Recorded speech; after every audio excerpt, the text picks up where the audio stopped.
And welcome to the Mental Health Today show. Thank you so much for tuning in. My name is John Cordray, the host of the show. I am a licensed professional counselor, and I've been doing this show since 2015. It's been incredible when I first started, and now I'm able to talk to so many different guests. And I'm really excited to introduce you to my next guest. Her name is Sophia Vale Galano. She is a licensed clinical social worker and the author of a book called Calming Teenage Anxiety, a parent's guide to helping your teenage cope with worry. So, can you guess what we're going to be talking about today? Yes, it's going to be all about teenage anxiety. And if you're a parent or a teenager and you're listening to this, I want you to really pay attention because you probably will relate. You might learn something of how you can help your child, your friend, or yourself who's struggling with anxiety. All right, Sophia, welcome to the show. Thank you so much. I'm excited to be here. Yeah, I'm excited to talk about this because I have a lot of experience working with kids and teenagers as well. And saw the topic and I thought, yes, let's do this. Let's talk about this. Awesome. And I have so many clients that I see who are parents and they're always asking me for resources. Do you know of a good book? Do you know of some good tools that I can have? And I think it's just great. The more resources that we can have for parents, the better, because let's just admit it, it's hard being a parent these days. Oh, yeah. Yes, 100%. Yeah. So, anyway, thank you for coming on the show. And I've always liked starting with a story of my guest. So, tell us a little bit about yourself first, and then let's hear from you. What's your story? Okay, perfect. Well, thank you so much. So as you mentioned, I'm a LCSW licensed clinical social worker, and I've been working with teens and their families for almost 11 years now. I first fell in love with this population right from graduate school, working in high schools. I found this to be an incredibly rewarding population. I felt that teens are at such a pivotal point in their life, where they could really take very, different paths to lead to different outcomes. And it was very fun for me too. I mean, working with teens, A, there's never a dull moment, but B, very fulfilling, and you have to think very creatively. And I really appreciate what you mentioned before, John, about how there's just a need for more resources to help teens. So what I found, since working with teens is that there are many conversations out there of, okay, we know that teen anxiety is a problem. We know that, teen mental health, that there are just plenty of concerns around there, but what do we do with this? And this kind of leads me to, the story here, which is that when I first started my private practice, what I would do is I would go and provide educational talks to different high schools in the area, and I would pick a different topic. So I, would do one on substance use, vaping, various mood disorders, and they were great and wonderful, and parents were really eager to learn. But what I found was when I did the first talk on teen anxiety, I was just shocked at how I walked into the room and the room was just packed. I remember all the seats were filled. There were parents standing. I talk about this kind of the opening of my book in the introduction, that it really, really stood out to me that there's just such a need to help this population. And the parents were so eager to learn very practical tools and skills. So again, just to echo what I was saying before, is there is a lot of, okay, well, we know anxiety is a problem. Now what? What do we do with it? We know that, a teen is suffering, but what do we say? What do we not say? And that really inspired me to write the book. I wanted to write this book for, first of all, every parent to be able to read it. So I wanted a parent with a PhD, but also the parent who didn't finish high school to pick up the book and say, okay, I don't need to study this for years and years. I can start applying the tools today to help my teen. And I really was inspired to write this book after that talk as just a general kind of blueprint for parents. So in the book, what I have are just, very specific words to use, very specific phrases to use, and also what to avoid, coming from a, again, non-judgmental, compassionate lens, but of helping parents really understand what is effective to say and what's not effective to say. So I'm really grateful for that, talk that I gave, in addition to all the experience working in private practice and in schools and treatment centers. But it was really that talk and that day. I remember I left saying, okay, there's more to come from this, and that, kind of brings us to today. So I'm excited to share more about it. Yeah, so that's a great story. Thank you for that. And it goes to show you, or, well, I mean, you and I know it's not that surprising that the teenagers recognize that they have a lot of anxiety. Right. And one of the things that I think you and I have a pretty unique perspective as therapists, we see so many different teenagers and parents and what they're struggling with. And Yes. you can't say, well, I when I was a teenager, I didn't have this. Well, it's Right. not the same. It's Yeah. just not the same. So Right. when you and I were teenagers, it's not the same as what the teenagers are facing right now. And the Totally. amount of anxiety is through the Mm-hmm. roof, and they don't know what to Mm-hmm. do about it. And so oftentimes they Yeah. get in trouble at Yeah. school Yeah. or from their parents. Definitely. Definitely. Definitely. I completely agree, and one of the first things I, talk to parents about is, just reminding or informing them that teens are not expert communicators. So most teens are not going to sit down and say, Mom, Dad, I'm having a really challenging time regulating my emotions and I'm in need of some enhanced coping skills. No, I mean, that would be lovely, right?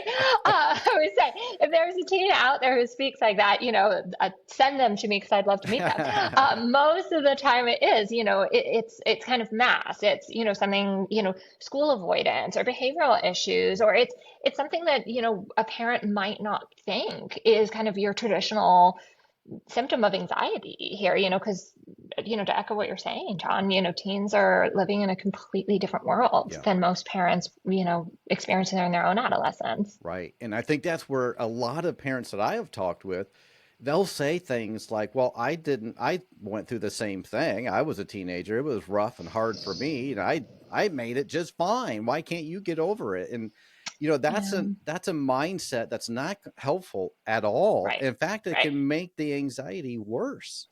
Totally, totally. And, and I remind teens too that oftentimes the parents are, coming from a good place by saying that because they're Yeah. trying to Hmm. minimize, Hmm. and Hmm. therefore kind of provide a solution and, help the teen. But it, you know, um, usually does the opposite, where the teen feels very invalidated and Yeah. not heard. And, you know, again, just as a reminder, the teen is living in a completely different world. There's so many new factors and, things that parents did experience during their own adolescence, but a lot of other new influences that parents did not Oh, there's have, no doubt. I mean, can you imagine right? being a teenager and having a smartphone? Oh gosh, I know, it's wild. And Just yeah, that. yeah, yeah. And oftentimes, I just even, when I talk about this in my book is, kind of like posing these reflective exercises for parents of just envisioning their own adolescence, with everything kind of broadcast on the internet. And even just that in itself can help parents develop a greater sense of empathy when they think they're like, oh my God, all those, choices I made, all those Yeah. decisions, all those, kind of cringy moments or, for the entire world to see. And even that alone can kind of give them a feeling of anxiety and help them understand what their teen is going through. Yeah, and I think that's where we start is the empathy and Right. really trying to understand why is their teen acting the way they are? Are they Hmm. withdrawing or are they fighting? And Right. there's different ways. You mentioned this earlier that there are different ways that teenagers process their emotions. They're Definitely. not gonna typically gonna come and like you said, they're not gonna come and say, I'm really struggling with anxiety, but they're gonna Yeah. see it in their behavior. Yes. Yes. Totally. And 100%. when I worked in a school system for a number of years, I hear that from the teachers. And so Yeah. this book that you wrote, I think would be really good for teachers to read Yes. as well. Yes. Because Hmm. so often, I know it's hard. I'm not ragging on teachers, but it's difficult to have a room full of kids, 20 to 30 kids in a classroom at some Yes. cases. And they have to manage the classroom. But if there are kids who are really struggling with anxiety, Yeah. Hmm. sometimes it's behavioral issues. And Definitely. sending them to the principal is not always the right thing to do, but they don't know Yeah. what else to do. They don't have the resources. Yeah, So of I think your book could course. be really helpful for teachers Oh, as well. thank you. Thank you. I appreciate that. And yeah, I mean, teachers are amazing. I think, teach being in a room with 20 30 30 teens going through their own thing. I mean, teachers are amazing, and I agree, they need their support too, so that was really my intention with the book is, not just for parents, but for, any adult that has a teen in their life, whether it's, like their own teenager, a teen they care about, or their teens in the place of work, like, like a teacher. I think it's helpful for all of us to understand how to help this population. I Yeah. mean, this is, the next generation. Yeah, absolutely. And I think if we can look at a teenager, there's this perception that's always been Hmm. around, right? So this perception of teenagers, well, those teenagers, they get in trouble. They're always snooty. They're always, well, yes, okay, there might be some of those behaviors that are similar, but let's get down to the person, the heart, and the Yeah, mind of the child, right. and they are saying something or they're acting a particular way for a reason. Yes, Instead of yes, punishment, let's try to right. figure that out. And so I'm really Definitely. interested in hearing from you, Sophia. You're a licensed therapist, you work with teenagers, you work with parents, you have a private practice, and so this is your job. This is what you do. Yeah. I'm Hmm. really curious to hear from you. What are some common threads that you have seen by working with families? Now, your practice is in California. Yes. So, are you only licensed in California? Is that the one Yes, state? I'm only Okay, licensed in okay, California. okay. Hmm. So you're Yep. licensed in California. So, Hmm. unfortunately, parents, if you're listening, you can't reach out to Sophia unless you're in California Hmm. for therapy. But anyway, I diverse. So I know that there are specific threads. I'd love to hear what are some of those commonalities that you have seen working with the teenagers that you work with.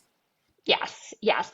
So often, how I start, working with teens and with their family is that there's a lot of confusion around what's, quote unquote, normal adolescent development versus what's concerning.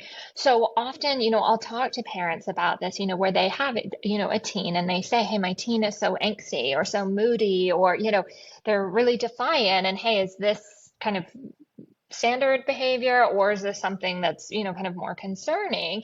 And I always preface, for people who are reading my book, who are listening, that, it's really understandable to confuse the two. So again, as a reminder, teens are not expert communicators, and oftentimes the most loving parents will overlook a teen's anxiety and label it kind of as the standard teenage behavior, teen angst. And parents can give themselves a really hard time for that when they say, they're like, Sophia, my teen has clearly been struggling for years and I've had no idea, Right. and again, it's really important for parents to have, empathy and compassion for themselves of how, easy it is to confuse them. But what I recommend is for adults to really assess how often a teen is struggling and to what extent. So I give this, it's sort of a generalized example here is, if we're thinking in school settings, if a teen is nervous before an exam. They have heightened anxiety, they're really stressed about the exam, they're feeling nervous, they're feeling overwhelmed. Yet they go, they take the exam, they're able to get through it, they move on with their day. They're able to go to their next classes, they go home, maybe, play their after school sport, what have you, go to their after school job, it's fine. Whereas the teen who, let's say, throws up before the exam, has a panic attack before the exam, refuses to go to school because of the exam, can't focus on their other classes because of this exam, or is unable to socialize with their peers because of this exam, that's when we're going to want to take a closer look. So, this again, it's just a kind of small example of how it's hard to differentiate, but we really have to look close here and see, and also to assess how often this happens. So let's say, a parent has a teenager where this happens, maybe, that kind of school avoidance, or, they're so nervous it goes into a panic attack once a year. uh, okay, we're not going to overlook it. Of course, we're going to note that it's there and just, kind of watch the space.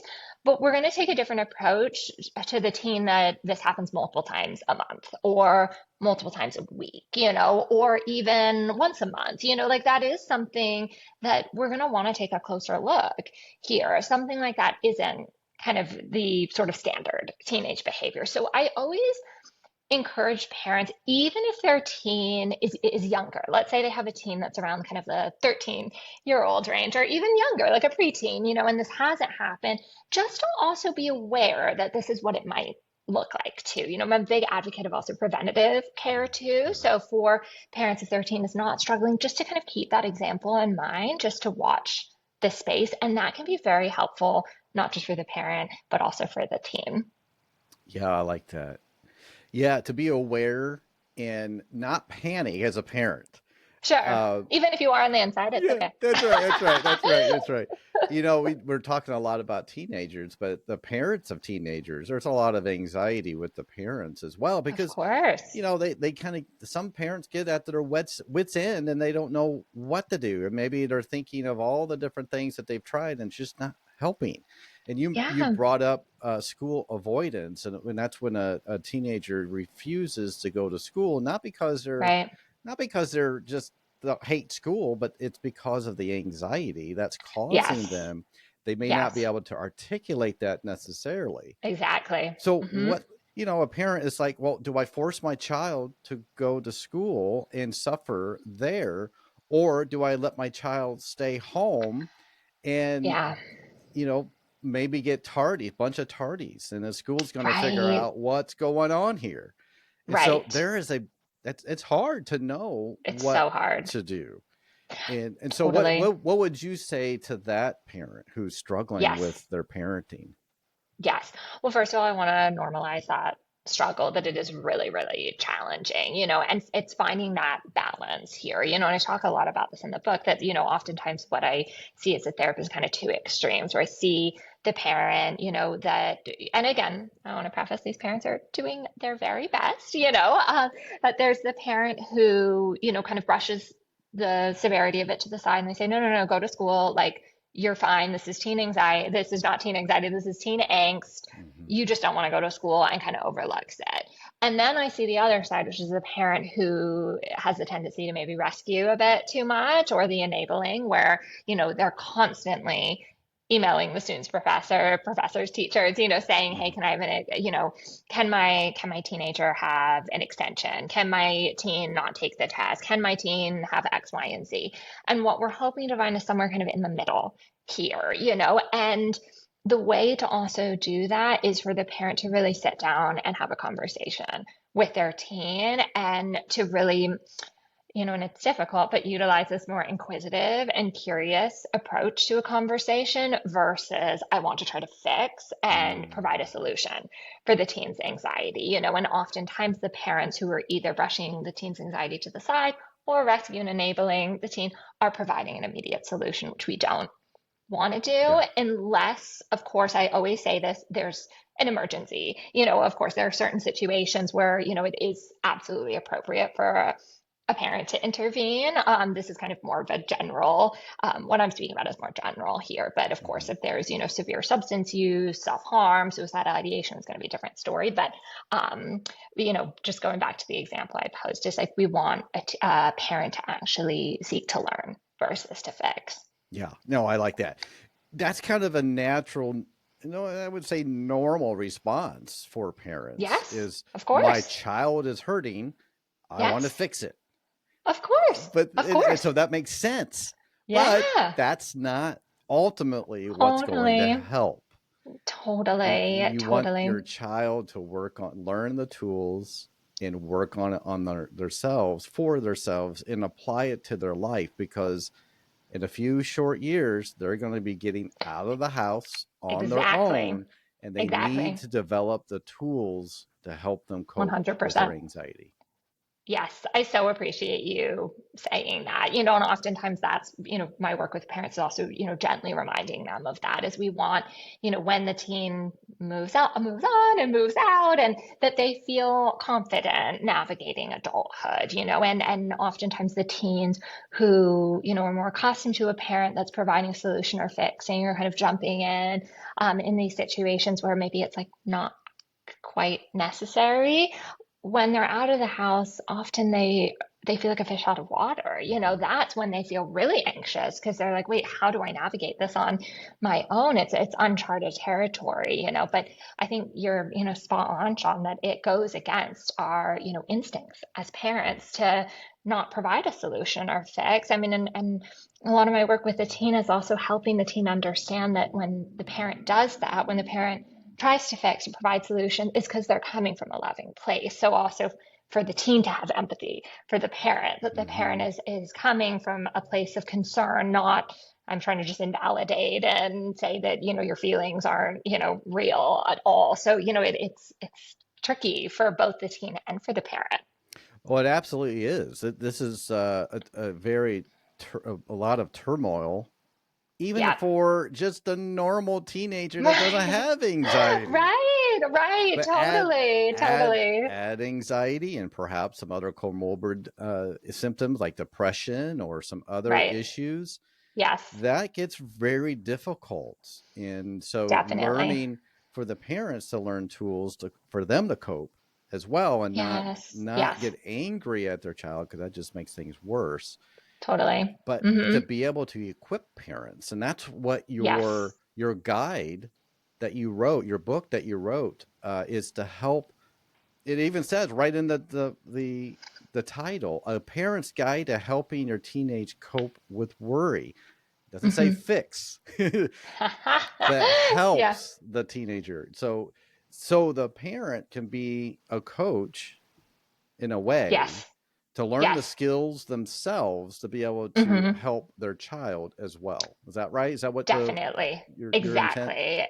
Exactly. Exactly. And I remind parents of this all the time. And it's almost like a little bit of a secret, also motivation to help them practice that kind of curious, inquisitive approach, which is that actually is in the long run providing a solution and Right. fixing. It's just not immediate, and again, obviously, like who wants to sit and watch their child suffer. We want to alleviate the problem right away. Mhm. We don't want to wait for the slow and gradual change. Again, why would we want that? And at the same time, it's important for parents to remember, not just parents, but adults, in general that have teen in their life to remember that that actually does provide the solution, but it's just slower, it's more gradual, and it's also helping the teen feel that they're also kind of doing it on their own Mhm. a little bit too, that it's Yeah. collaborative versus like someone just doing it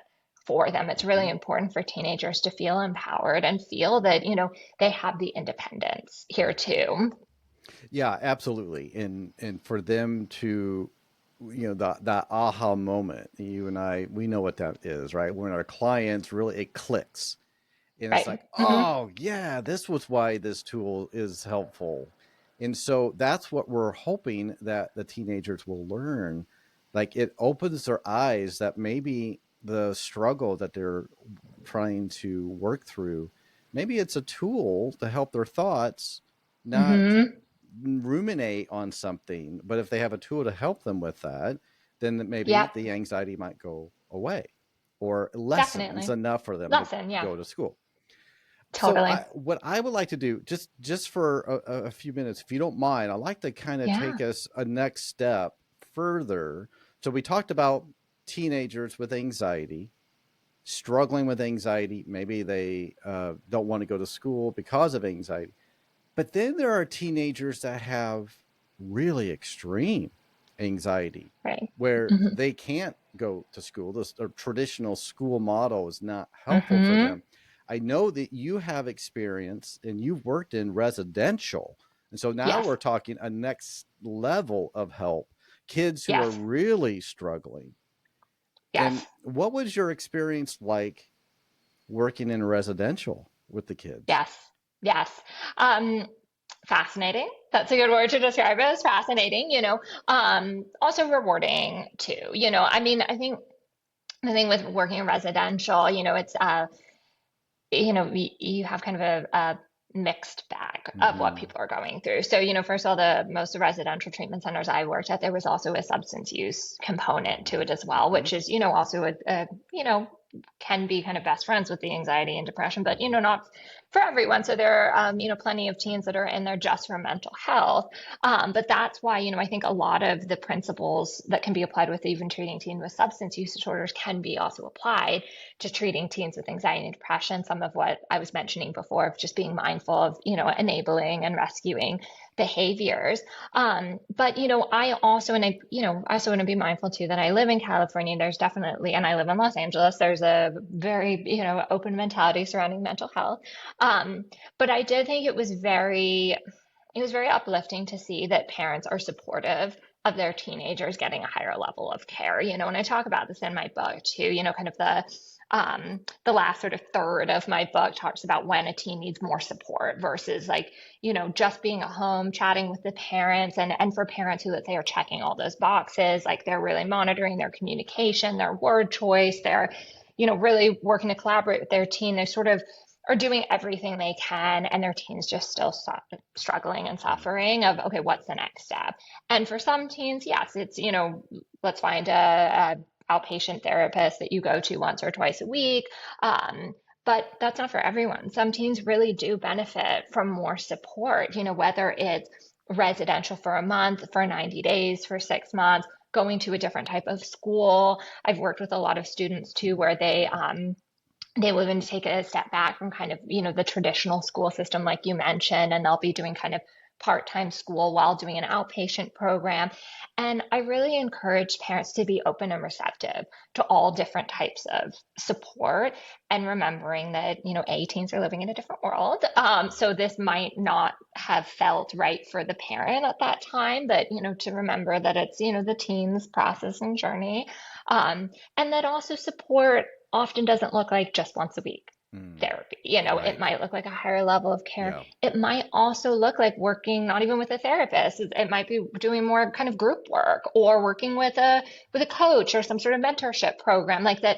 It's not kind of a one size fits all. I mean, obviously I'm biased because I am a therapist, but therapy also traditional psychotherapy is not for every teen. Yeah. So for parents not to get discouraged if that hasn't worked. Yeah, I like that. I'm glad that you brought Hmm. that up because there is lots of different types of therapy. Yes. And Yes. so Yes. if a parent tries one therapist or one therapy and it doesn't Hmm. seem to work, or maybe their child doesn't click with the therapist, it's okay. But that doesn't Absolutely. mean that's all there is. You can look for Yes. another Yes. therapist or Yes. someone that might click with them in a better way. Yes, exactly. No, I completely agree. And again, it's not a one size fits all. Some teens really like they do very well sitting in a room on a couch face to face with a therapist and they can open up. There are others that, that is so anxiety provoking for them. But then if they work with a therapist that say does their sessions where they're going for walks or they're Hmm. meeting outside, and it's wild, it's night and day how much the teen opens up. So even just a kind of shift like that, or working if there's a teen who's really creative and feels Hmm. more comfortable with that, partnering them with a therapist that integrates creative modalities into their work. It's important for people to just remember that there's more than one option Yeah, out there. you're exactly right. Sorry, I just coughed and now it's something in my throat. That's okay. You're giving me a sucked out some water. Yeah. So, all right. I appreciate you talking about that because there's a whole spectrum of kids who are struggling with anxiety, a whole spectrum of parents who are struggling because their kids are struggling with anxiety. And there's not a one size fits all. And Hmm. yet there's lots of help out there. Just need to learn to reach out for help Yes. and to do some research on. Hmm. If you're not in California, then you can look for somebody in your state or your town We have Hmm. telehealth now, so that's really Yes. helpful. Amazing. If Hmm. you are in California, you need to reach out to Sophia and talk with her. Thank you. So, but yeah, so this whole concept of helping parents help their teens cope with anxiety, I love it, because I think we need to really equip our parents so they can equip their child. Yep, And so, definitely. um, where, speaking of the book, where can people go and find your book? Yeah, so the book is available. I mean, you can get it online on, barnesandnoble.com, also with in Barnes and Noble physical stores. They exist too still, fortunately. Um, Penguin Random House, or Amazon, and then plenty of local bookstores carry it as well. So you can also check out at the local bookstores. Or if you have problems finding it, you can always reach out to me on my website and I can direct you that way. Yeah. So, do you have a link on your website as well? It goes to the Yes. book. Okay. Yes, I do. Great. Great. I was Yep. just going to say that I'll put all that information in Perfect. the show notes. That way, if someone is listening and they want to know, they can go to the show and look at the show notes and find it that way as well. Wonderful. Wonderful. All Thank you. I right. appreciate Yeah, that. you're welcome. Well, we're coming toward the end here, and I would love to hear your final thoughts. Either to a teenager who is struggling with anxiety, or maybe with their parent, or both. Hmm. What would be Yeah. your final thought for us? So I know this is it might sound a bit cheesy, but there's truth to it, which is whether this is for a teenager, a parent, or anyone listening, is really to just not give up hope. Mm, That even if you've tried so many different approaches and so many different avenues, that there's still hope. I always encourage people to just keep exploring. mm, Try lots of different modalities, different approaches, and to not lose hope mm. and faith, and just be open and receptive to something that you might not think would work, because it could work here. I like that, and it is applies to both the teenager who is struggling with anxiety and their parents to Yes, not give up hope. It's so yes, easy when you wake yes, up and you have so much anxiety, you feel like you can't go to school. It's so easy to feel like I'm never going to get better. yes, I'm always yes. going to be, those globalizing Hmm. thoughts of never Yeah, and always. I'm always going to be this way. Well, that's not true. That's not yeah, necessarily true. Learn, just like anything in life, you have to learn a skill in order to be able to understand what you're going through. And so yeah. there are lots of different skills and tools that you can learn to help your anxiety, but also Hmm. don't judge yourself Right, for right. having the anxiety, whether you're the parent or the Totally. child. Totally, totally. And it's hard, so that's the Mhm. other thing. Is like it's okay to feel both. It's okay to feel discouraged, frustrated, upset. Those are really valid Yeah, that's emotions. right. And also not That's to give right. up hope. Yes, Yeah. exactly. Exactly. Well, Sophia, it's been a real pleasure talking with you. I feel Thank like we can you. talk about this. This is both you and I resonate with this with the teen population. But it's been a real pleasure getting to know you and Thank talking you. with you. Thank you so much for your book and the effort that you put into it, and all the clinical skill and expertise and Thank compassion you. that you put into the book. Thank you So so much. I really appreciate it. And thank you so much for having me. It was lovely chatting. you're welcome. You're welcome. And I want to thank all of you who are listening or even watching this. Appreciate you. And as always, I want you to take care of your mental health, whether you have a teenager or not. This still applies to you. And if you're struggling, keep working, keep moving forward, and don't give up hope. There's always help. Thank you so much. Take care. Until next time. Bye bye.